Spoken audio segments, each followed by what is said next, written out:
Jetpur GETCO sub divisional કચેરી ખાતે રિપોલ test યોજાઈ તમામ વિદ્યાર્થીનીઓને આપવી પડશે પોલ ટેસ્ટ તો અગાઉ નાપાસ થયેલ વિદ્યાર્થીને પણ પોલ ટેસ્ટ આપવાની રહેશે। જે ઉમેદવારને અગાઉ લેખિત પરીક્ષા આપી હશે તેમને લેખિત પરીક્ષા નહીં આપવાની તો અધિકારીની ભૂલને કારણે રદ થયેલ પરીક્ષા ફરી લેવાતા વિદ્યાર્થીઓમાં નારાજગી હતી।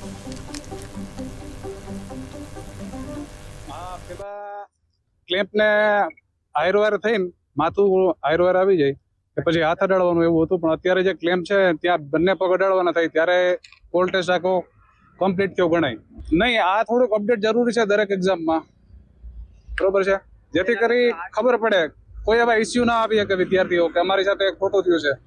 અત્યારે બધા જ લોકો સારું એવું ધ્યાન આપે છે, બધા સાહેબો ઘણી એવી કામગીરી કરે।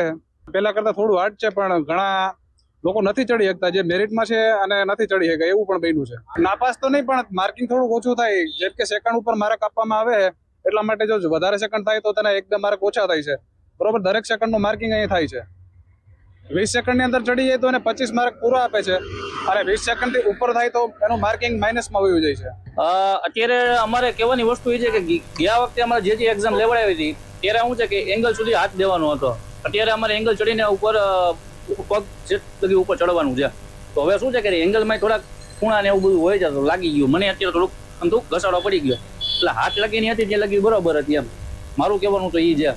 તો બધા માટે એક સિમિલર જ રાખો એમ, બધા માટે અલગ અલગ ના કરો, જે કરો એ બધા માટે પગનું શું છે, પગમાં ખાંચાની લાગી જાય છે મને વખત ઘસારા થઈ જાય તો હાથ લગીનું બરાબર હતું। વાત તો સાચી છે સાહેબ કે સમાંતર એક જ પરીક્ષા હોવી જોઈએ, બરાબર છે, પણ અમારું કેવું વસ્તુ એવી છે કે જો અત્યારે રાત્રે 12 વાગે એવો નિયમ આવ્યો છે કે જેટકોની પરીક્ષામાં લેખિતમાં અમારે હવે જેને અમદાવાદ આપી દીધી છે એને નથી દેવાની।